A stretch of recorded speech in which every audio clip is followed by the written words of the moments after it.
What's going on, everybody? It's the Franz, and we're here for AEW on TNT review for November the 3rd, 2021. It's a crazy day today, as we should be talking about what a great match between Jon Moxley and Bryan Danielson at Full Gear we're going to have. Unfortunately, last night, the news came out and Tony Khan broke it on his Twitter account that Jon Moxley is going into rehab for alcohol addiction. And all I gotta say is, I don't know anybody personally who has alcohol addiction. I can't say I know anybody, but you hear about it all the time, how this ruins people's lives, ruins family lives, kills people. Just it's not a good thing. So I'm glad that he's going out there. I guess him and Tony Khan was on Wrestling Observer today, talked about it, that him and John and Renee were talking. They talked to Tony, and they all figured this was the best plan to go at and get him some help. So, out of the tournament. Who would replace Jon Moxley? Now, they've had this precedent before, where last year both members of the Lucha Bros faced off against each other one-on-one. The winner went on to face Kenny Omega in the second round, if I'm correct, of the Eliminator Tournament. Well, the winner got hurt, and the loser was put back in, and I figured, oh, they're just going to put 10 back in, and we'll get Orange Cassidy versus 10, which would be a fine match, and then Orange would move on to face Bryan Danielson. Unfortunately, that was not, I wouldn't say unfortunately, but that is not the answer that we got tonight. Somebody else was added in, which we'll talk about that in a bit. Also, on Wrestling Observer, it was announced that a year and a half later, Kenny Omega took on Allen 5 Angels in a non-title match. Now, last year in April, during peak Scamdemic, AEW went to Georgia in the Nightmare Factory. And they taped in a 24-hour period, weeks upon weeks of tapings. We got from that taping Anna Jay. Lee Johnson, I believe, came from that taping too. Captain Shawn Dean, I believe, made his AEW debut on those tapings as well. But we got one Allen Angels versus Kenny Omega. And Kenny Omega went out there and made this guy into a star overnight. And then you went on the social media and you just saw everybody shitting all over Kenny Omega because he let this guy hang with him the entire time. Like, are you people fucking stupid? Kenny Omega, at the time, babyface, one half of the tag team champions, going out there, trying to get a new young guy who has never been seen before a chance at a job. It was a job, pretty much a job interview for Allen 5 Angels, as he took on Kenny Omega, had a damn good match, and became a member of the Dark Order. The fact that everybody decided they just wanted to shit all over Kenny Omega for allowing this guy to hang with him, was asinine at best. I mean, hell, here we are a year and a half later, and Allen 5 Angels is a key member to the Dark Order, and was picked not by anyone else but Mr. Brody Lee himself, which was a big deal. We also got Preston Vance from those tapings as well. 5 and 10 both came. 5, 10, and Anna Jay all came from those tapings. So a good portion of the Dark Order doesn't exist if those tapings do not happen. Who knows what would have happened if Allen 5 Angels would even be in AEW. Same thing with Anna Jay. Same thing with Preston Vance. Maybe they're still on the independents or working Dark or Dark Elevation tapings on the losing end and not being key pieces to the Dark Order and AEW. So it was the rematch, which I know people have been having a problem with AEW doing rematches as of late, because we had Cody versus Malachi Black 1, 2, and 3 in a very short window of time. Same thing with Andrade and Pac 1 and 2. It was like a month apart, it felt like. Have like this. A year and a half later, these two are having a rematch after the match that pretty much gave Allen Angels his career in AEW. And where they're both at. Kenny Omega was the tag team champion last time. This time he is the AEW World Championship on the way to a collision course with Hangman Adam Page. And Allen Five Angels went from not having a job to being a member of the Dark Order.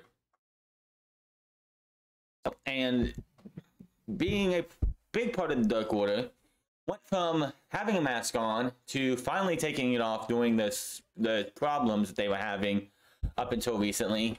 And now here he is, just about ready to go out there and have this match with Kenny Omega. Now the match starts off quick because Allen 5 goes out there and he drop kicks Kenny Omega in the corner, and he's on him immediately. He's like, this is my shot to show people who probably doubt my spot in the Dark Order, doubt my spot in AEW, to show them that if you give me the ball, I ain't gonna drop it. And honestly, this was a damn good match, and I've said this before, I'll say it again. If AEW has one thing going right in this company, it's opening matches in every single show. The rest of the show could be subpar to mid to terrible in people's eyes, but you cannot deny, week in and week out, pay-per-view in, pay-per-view out, Rampage, Wednesday night, whatever it is, the main shows that you see on TV, on pay-per-view, the opening match always fucking kills. One of the benefits of the opening match every single time is that it does not have commercials, or it has very little commercials, as about the first 15-20 minutes of the show is commercial free usually. And then of course after the first match is over, they usually go straight to commercial if they haven't gone yet. So yeah, this was a damn good match. Allen getting out of the one-winged angel. Kenny Omega trying to go for the wings of the Angel's wings, I think it was, is what he's trying to do. He gets out of that. Allen just fighting every step of the way, tooth and nail, he wasn't going to beat Kenny Omega, we knew this, but to survive as long as he could and show that he can put up one hell of a fight. And when the Dark Order thing eventually does split, and one day it's going to, I mean, come on. Kenny Omega, then Allen Five Angels wants to show that he could be put in a single spot, and yeah.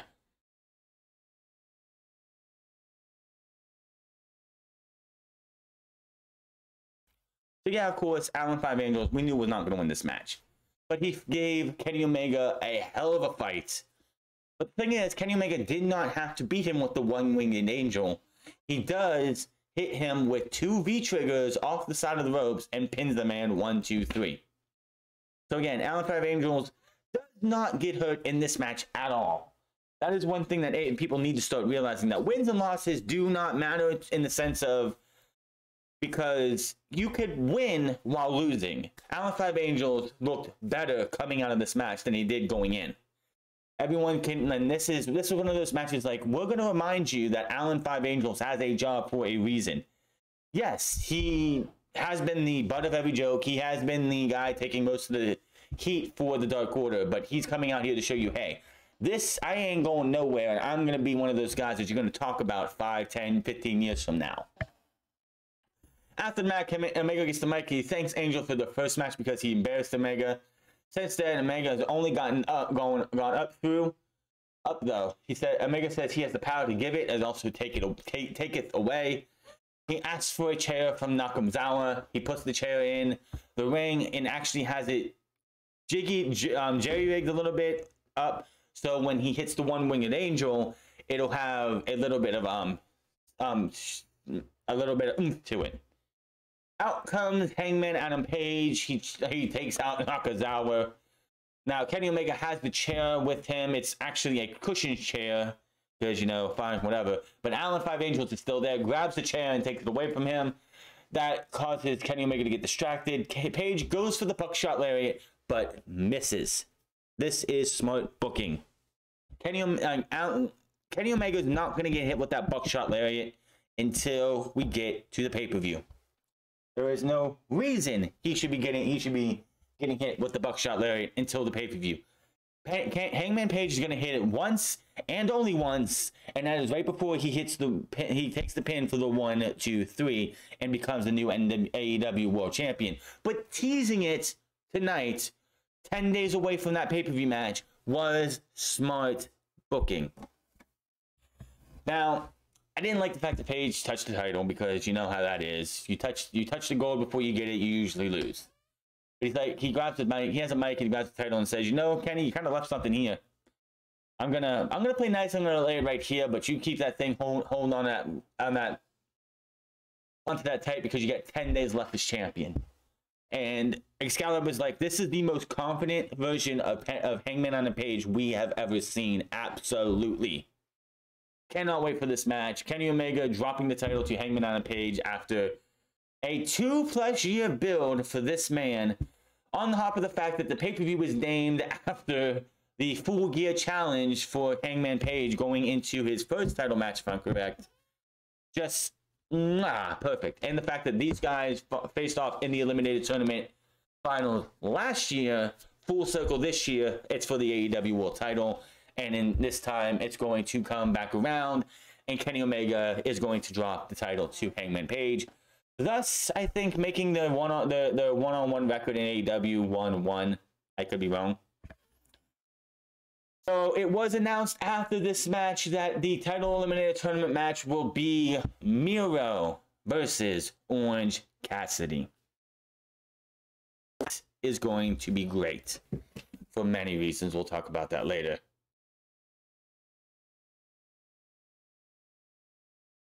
Before CM Punk, Malachi Black cuts the promo and says Tony's decision to bar him from ringside during tonight's bout between Andrade and Cody won't matter. He says because it's not going to matter. It's not going to change the fact that this outcome is already decided. And remember that when Julius Caesar was killed, it wasn't just Marcus that betrayed him. So who is that going to be?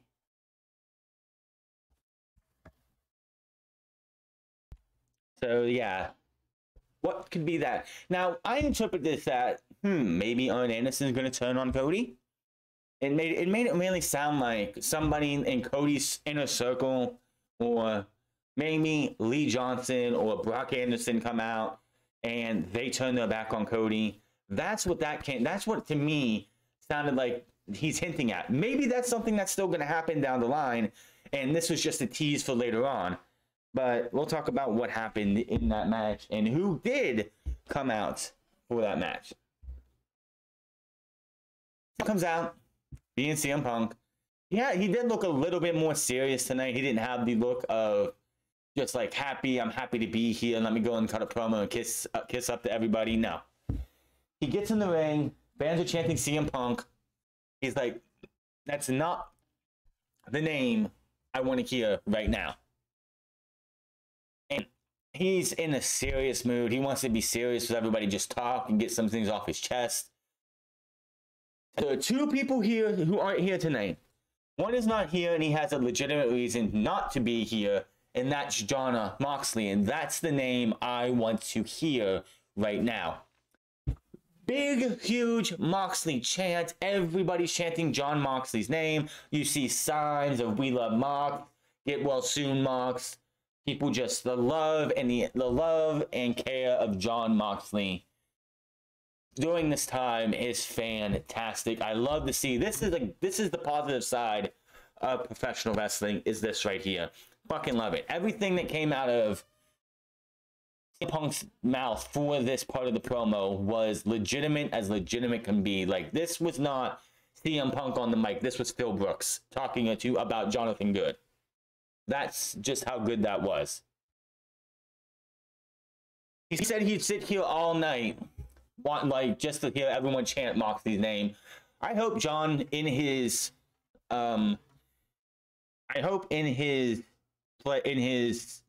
rehab center got to see not the whole show if he didn't have to, but this promo alone, and just the love and support everybody has for this man. Because this show, it's honestly going to suffer a little bit because Moxley's not there. He is the heart and soul, one of the heart and souls of AEW. And it's going to definitely be one of those things that it's going to suffer a little bit, not majorly, but this is going to be a Moxley-sized hole in AEW right now.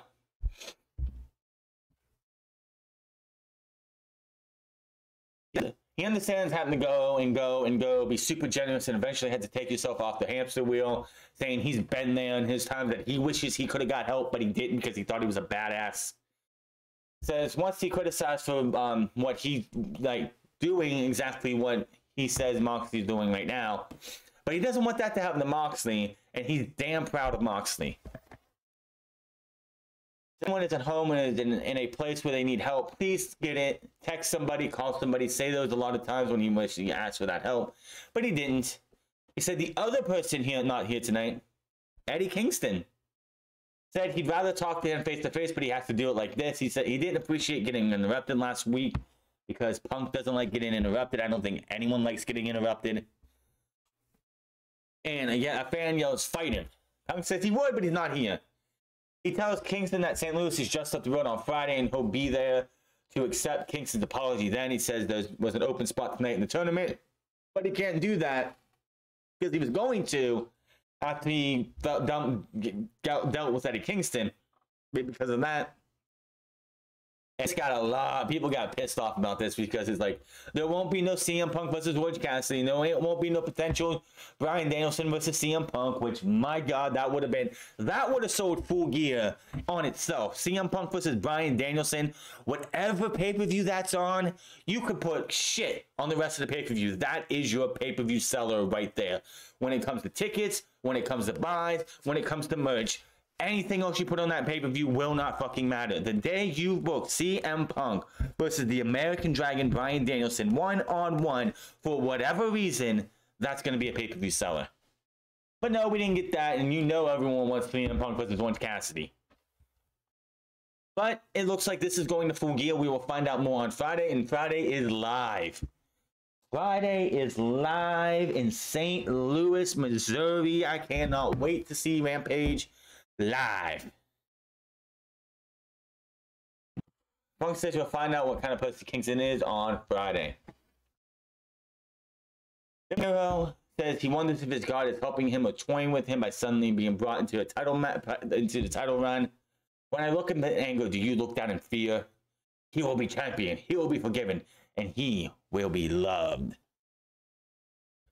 Backstage, Alex Marvez asked Adam Cole and the Young Bucks, "What's up for Full Gear?" Cole says first loss last week was a fluke, and that'll never, ever happen again. They're tough guys and aren't afraid of anyone. When Christian Cage walks up, the first time we've seen Christian Cage on TV for AEW since the 8-man tag match they had a couple weeks ago, in which Christian Cage got thrown off the stage so he could go away, defend the title at Bound for Glory, lose to Josh Alexander, and pull back on the Impact AEW deal, which Tony Khan said is not closed, the forbidden door. There's just nothing booked between them right now. So yeah, we have ourselves Christian Cage walks out and they're like, "Oh guys, you know it's 3-on-1. You don't want us to fuck with you right now, do you? Because we'll beat your asses then." Which one was it? Luchasaurus comes up, and I think it was Matt he walked up behind, just put his big, huge, burly paw on this guy. He turns around and is like, "Oh, we don't want to fight right now. We'll worry about this later." The Super Click walks away, like pretending like they're gonna walk away. Then they attack. They fight. Everybody outside, out to the stage. Everyone fight. Jungle Boy eventually comes running, fool's barrel, knocking everybody over. Everybody's fighting. These guys are beating the hell out of each other. The Bucks get taken out when Adam Cole, left by himself, he actually got chokeslammed onto one of the Young Bucks, get put in the snare trap, and then Christian Cage comes out with 2 chairs. Chairs, puts one on Cole's head, and hits a concerto, taking the Fool out. That is your match at Full Gear. The Young Bucks, Adam Cole, the Super Click versus Christian Cage and Jurassic Express. I can't wait to see this, and it's just another testament of why we need Trios Championships. And honestly, Trios Championships would have been well more deserved than the TBS Championship, which the TBS Championship, in my opinion, just isn't where the company needs to be with the women's division yet. With the shitty women's champion you got right now, you got to get that title off of her onto a Thunder Rosa or somebody else who actually can make that championship prestigious and build up the undercard before you really worry about a secondary championship. That's just me. Okay, now, yesterday on Dark, if you watched Dark, FTR, sitting in one, I think it was in Dax's porch, put out an open challenge to any luchadors besides the Lucha Bros to challenge for the AAA Tag Team Championships. So again, this was also said on Wrestling Observer. Wrestling Observer got a lot of breaking news today.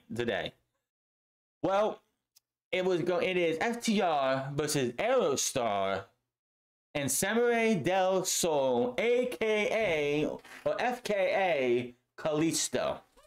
Now, I will say this right now. This match, Samurai del Sol was awesome in this match. Aerostar was not. Aerostar was slow. He was sluggish. He obviously doesn't know how to work in front of the American fans or in American style wrestling. Samurai del Sol wrestled in WWE for like 8 years. He knows how to work a WWE style, a more American style, and blend it with Lucha Libre. Aerostar, a couple times in this match, tried to do some moves, and like, I'm surprised he didn't break his neck or hurt somebody else or even hurt himself, because this guy it wasn't good. Like, when Del Sol was in, match was fine. Match was great. FTR, Del Sol, good stuff. When Aerostar was in, it was like, change the channel or get Samurai back in. Just saying. And FTR ends up winning. Aerostar tries for a victory. Wheeler versus into roll himself. He uses the rope for leverage. 1, 2, 3. FTR retain the championships, as it was going to happen. So that, of course, is going to lead us to Full Gear, where the Lucha Bros take on FTR for the AEW World Tag Team titles, which, of course, they're not going to win. Last week, Shida got a new trophy from the 50th win with Tony Schiavone. This one, of course, was not broken. Nyla Rose and Vicky Guerrero with sarcastic claps.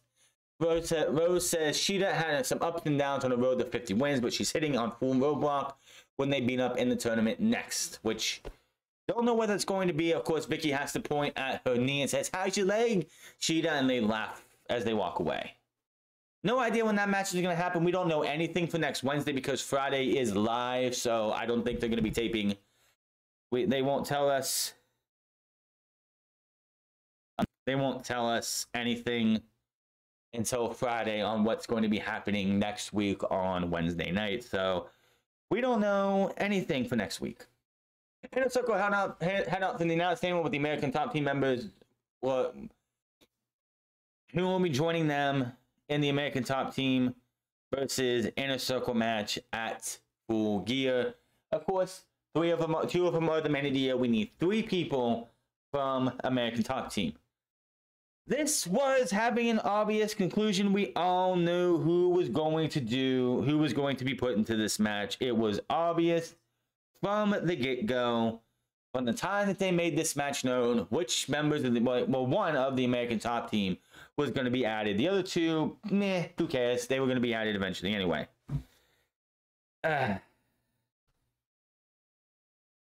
So,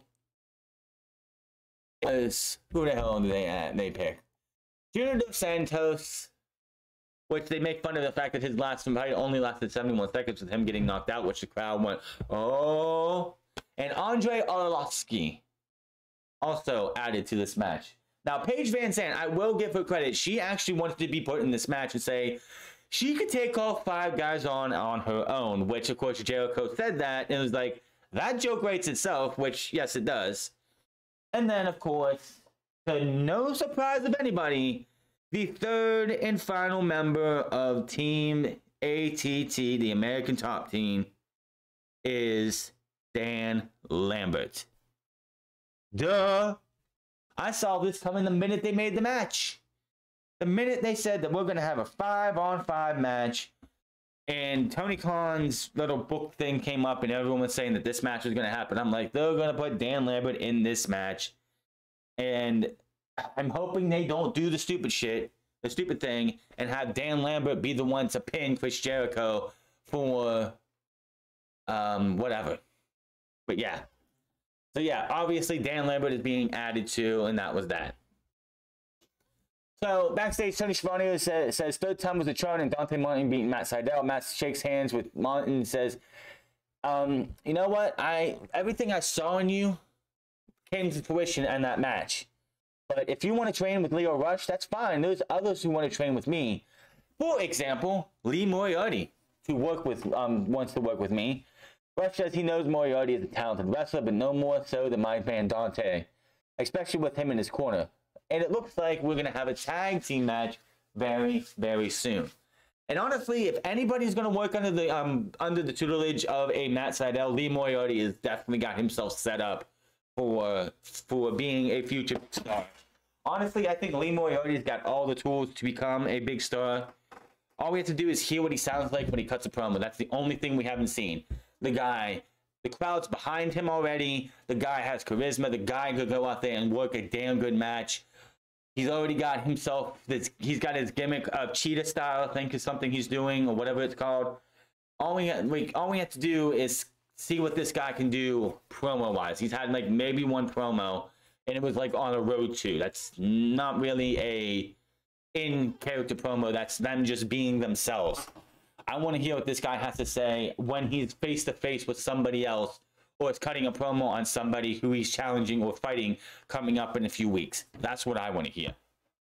But other than that, Lee Moriarty is definitely somebody. If he can't talk, if he ain't got the skills to cut a promo, Matt Sydal can promo for him. So Dante and Lee Moriarty had two good talkers to help get them to that next level. The thing about Dante is what happens when Darius comes back, because honestly, he's outshined Darius. So maybe Darius and Dante don't even talk playing anymore. Who knows? There's that though. Anna Jay versus Jamie Hayter with the Faker and Rebel, the two bimbos in the corner. This match, it was nothing. Jamie Hayter wins by pinfall after Bimbo 1, Rebel gets up top, so Bimbo 2 can distract Anna Jay, allowing Jamie Hayter to get the pin. Now, I would be pissed off if I didn't realize where this was going. Obviously, eventually, Thunder Rosa is going to be taking that title off of the Women's Champion right now. She's going to be your next Women's Champion. In the meantime, Jamie Hayter is going to be taking on Thunder Rosa in the second round of the TBS tournament. Now, after the match, these two the three bimbos get in there. They beat the hell out of Anna Jay till Tay Conti comes out. She actually takes all three men out, but then she gets a little overzealous and starts fighting the champion while the other two have time to recover and beat up on her. Down comes Thunder Rosa. The Faker gets out of there, and then she takes out both Rebel and Jamie Hayter, setting up two different things. One, she is the next in line for the Women's Championship. I don't want to hear another thing about it. And two, sets up the match against her and Jamie Hayter. So, I'm fine with how things went. Of course, why is Tay and Anna Jay not coming out with the other recently? They're best friends. They have their own theme music when they come out and tag together. But Jamie Hayter had her friends out there. So did the Bunny when Penelope Ford, when she took on Ruby Soho. Oh, not Ruby Soho, I'm sorry. And Tay Conti wrestled one of the members of Bunny and Penelope Ford. What was Anna Jay? Why are they like, they're supposed to be a team, they're supposed to be best friends. Why are they not having each other's backs? It just makes no sense to me. So, moving on here. We have the little promo, but Mark Sterling says Jay has a bye because of her undefeated streak, because she's one of the top women in the standings, even though she fucking sucks. And should be nowhere near the Women's Championship, either one of them. So, it doesn't matter who wins between Velvet and Bunny, because they know that they're going to, pretty much it doesn't matter who wins with Velvet or Bunny, because they're going to get killed by Jade Cargill, because you're not going to, if anybody's going to beat Jade Cargill, it's not going to be Red Velvet or the Bunny. It'll be a Thunder Rosa, Hikaru Shida, or Chris, and maybe possibly Chris Statlander or Ruby Soho. It's not going to be one of these two. So you obviously know that whoever Jade Cargill faces is going to be beaten down by her quite quick, and that's probably going to be Red Velvet. MJF comes out to the ring. He talks to Darby, who is still up in the rafters. The MJF says when new wrestlers come into the company, some people are sweating like bullets, but not him and Allen. They're pillars. They're the top guys, because if we're not here, this company doesn't work. He says he and Allen are better than them, than the other two pillars, and doesn't get why fans boo him and cheer Allen. It used to really bother him. Gets through it. He reminds the fans of something they can never be. Allen, on the other hand, is related to the masses. He says he thinks Allen's destructive behavior is because he knows he can never be a normal, functioning human being. And on that, he says at Full Gear he'll lose because he's weak. He won't focus on actually winning. He's going to focus on beating me up, he said, instead of beating me. That was pretty much what he said. Because MJF is better than Allen, and he knows it. He says he's the better wrestler. Allen then gets on the mic and says at Full Gear they're going to have a wrestling match, and he's going to keep his emotions in check because he's going to let his anger out right now. And it's like, oh, you guys want to see that? You want to see us have a fight? Too bad. Drops the mic, heads to the back. But before he can get there, Sting and an army of goons come out to send MJF back. Wardlow and Shawn Spears try to fight through all this. That doesn't work, but Allen eventually gets a hold of... No, actually, MJF jumped the barrier and ran after Allen, which I found really surprising because that's not MJF's MO. They fight for a while. MJF does get a little bit of the upper hand, but eventually Darby Allin gets the upper hand, goes for a coffin drop. Of course, MJF gets out of the ring and hightails it back into the crowd, and that is that. That's going to be a fun match. Man, Full Gear is looking to be a damn good show. And it's in 10 days. Next week is the go-home show. I'm not really counting Rampage for a go-home thing because everything should be set in stone by next Wednesday. So I'll have my predictions on Wednesday. I ain't doing SmackDown, Rampage, and fucking Full Gear predictions. Just ain't happening. Cody versus Arn. Oh, I'm sorry. Cody versus Arn. What am I saying? Cody versus Andrade El Idolo. Honestly, if I could be honest, I really didn't care about this match. I mean, it was a good match. Cody brings it when it comes to the big fight feels, when it comes to Malachi and him. The second and third time, that first time, it was just, I'm going to go out here, I'm going to get killed, and there's no reason to do anything otherwise. But the one at at Grand Slam and the one on Saturday night were big matches. Same thing tonight. Cody knows how to bring the big fight feel. I'm just tired of him being put in these positions when the highest he can go is the TNT Championship. You're not helping the company whatsoever. It's not like Cody's going to break his bond with the fans unless he actually turns heel and does that and goes for the championship. Since he can't do that, I honestly don't see a reason for Cody to be in high-profile matches against an Andrade, against the Malachi Black, against Pac maybe one time. But it was a good match. I can't deny that. Now, Cody looked for a Cody cutter early on, and Andrade's like, haha, gotcha, bitch, and just shoved him off. Rhodes sells his knee injury for majority of the match. Most of the match did take place in picture-in-picture and post-picture-in-picture before we came back to commercial break. Andrade hits the three amigos. He gets one, he gets two. Cody's fighting so the third one doesn't happen, which was a massive mistake because Cody gets suplexed into the ropes, and Tony Schiavone says that was the third one. The third amigo was the worst, which JR made a funny joke about that. And of course, this is another problem with Cody being this babyface who refuses to turn heel. People start cheering the heel. Andrade is supposed to be the nasty, evil heel, and they're cheering him. Honestly, in this day and age, when it comes to being a heel, it's real hard to be a heel. Because if you go out there, you could be a nasty heel, say some of the nastiest shit, piss all on everybody. But if you go in that ring and you show everybody that you're a damn good wrestler, 9 times out of 10, you're gonna get fucking cheered. You literally have to go out there and stink up the fucking joint as a good professional wrestler to get boos in this day and age. I mean, MJF does it and gets boos because he wrestles a different style than 95% of the other wrestlers around here. But again, Cody is the quote unquote baby face, and everyone's cheering Andrade. That's not good. Andrade's trying, it makes the job of the heel so much harder when the baby face is the one getting booed and they're getting cheered. See that, and Cody doesn't care because Cody's in for this for himself. Getting the heels over as heels because I have to have my way and I can't turn heel because I love the fans so fucking much. Shut the fuck up, Cody.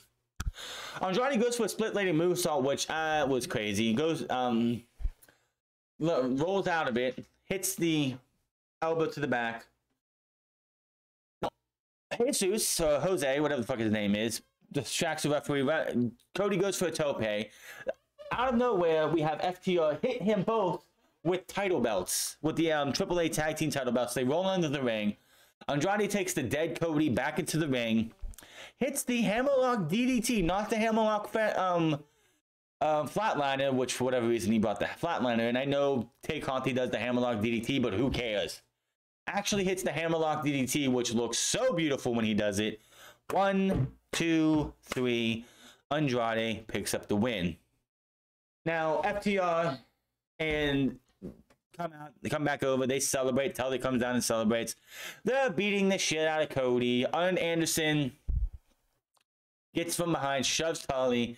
Him and Tully have a face-off. Looks like they're about to go. And at that moment, I'm like, I was waiting for Arn to get down, look, he's gonna, and then get up and just hug, and boom, he turned on Cody. That would have been like, that's what Malachi meant. I don't think we're there yet for what Malachi meant about, because when Malachi said that line about Julius Caesar, it's like, it felt like somebody is going to turn on Cody, which will probably get massive cheers because Cody is hated by 95% of the country, the wrestling fans of AEW. He's got his 7 fans in each town, but most of the time it's the baby face. He's booed. But the Lucha Bros come down, they clear a few people out, they double thrust kick Harwood, look to finish him off, but Wheeler pulls him out of the ring, and that is that. We go to commercial, we come back, and yeah, FTR and the Lucha Bros should be a hell of a match. All I know is that, of course, the Lucha Bros are not losing. There's no reason for them to lose. They still got bigger money matches coming down the line. But he talks with John Silver about his upcoming match against Adam Cole live this Friday on Rampage. He says he hopes Silver kicks Cole's butt. Silver says it won't be John Silver versus Adam Cole. It's going to be Silver versus Budge.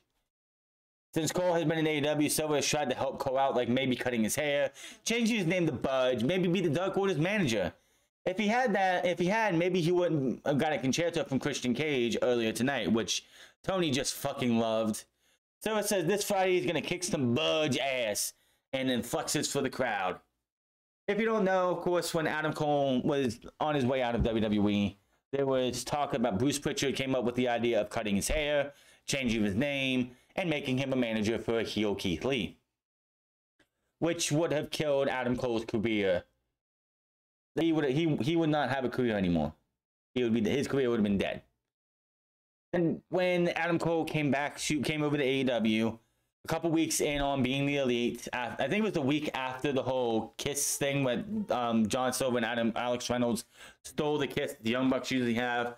The next Monday they did a skit, and they suggested maybe he cut his hair, maybe he changed his name to Budge or something, and maybe he could be their manager. And they've been having this gag go on and on BT over the last few weeks. And that's where this is from. Confirms Eddie Kingston CM Punk will have a face-off on Friday's Rampage. Video package for Red Velvet versus the Bunny TBS title tournament match. A match I really don't care about. That is going to happen on Friday as well. And we go to Orange Cassidy versus Miro, AEW World Title Eliminator Tournament match. Bryan Danielson joins commentary for this match. This is actually Miro's first match in almost 2 months. We haven't seen Miro since he lost the TNT Championship to Sammy Guevara. How about that? The only thing we've seen Miro was doing his backstage segments where he talks about his God forsaking him disappointing the woman he loves, all that stuff. Yeah, that's how this has gone. Now, Cassidy's ripped the tape because of the ladder match he had a couple weeks ago, and then his match with Will Hobbs. And Cassidy was not winning this match. when it was Moxley. Cassidy was not winning this match when it was Miro. Fight. Cassidy got a beach break off on him. Surprisingly, he only got a 2. Tried for the orange punch a couple times. Miro kept overpowering him and stopping him. And then eventually Miro got the game over in and made him tap out. And Bryan Danielson comes down to the ring, wants to shake his hand, and backs away. Miro versus Bryan Danielson at Full Gear. This is going to be fucking sick, man. This is gonna be crazy. You thought Eddie Kingston and Bryan Danielson was hard to watch, and then how good that match was. This is Miro's biggest match in his entire career. This isn't even Bryan Danielson's biggest match since he started in AEW. But for Miro, this is the biggest match he could ever have. At a pay-per-view against the American Dragon, who's had match after match after match after match after match of the year candidates since he's made his debut. He's had at least 3 matches that could be up in the top 10 of match of the year. Eddie Kingston, Matt Jackson, and Kenny Omega, to name those 2. Dustin Rhodes versus Bryan Danielson, also good. Aaron Solo on Dark with Matt Hart with Bryan Danielson was also a pretty good match. Bryan Danielson has not had a bad fucking match since he made his debut. This is the biggest match in Miro's career. Can he go out there and deliver? I say yes. It's going to be very interesting. I fear for Bryan Danielson's life because this motherfucker is going to go out there on his first pay-per-view match in company history. And since his first pay-per-view match since he made his debut at the All Out pay-per-view. This is going to be one of those things that he's going to go out there, he's going to get beat up, he's going to beat up, and he's going to do every single thing he can to give us a damn good match. I pray for his family to not watch this match because you know he's going to go out there and he's going to leave nothing behind. This is going to be a show stealer. I could see this being, if everything goes right, match of the night at Full Gear. No ifs, ands, or buts about it. But that is your AEW on TNT review. We will be back for Rampage and SmackDown on Friday. Hit that subscribe button, comment down below, like or dislike this video. Find me on Minds of the Frons Club. Find me on twitch.tv/The Frons Club. And find me on Instagram at The Frons Club. And I will see you guys on Friday for all that. Until then, my name is Frons, and I'll see you guys later.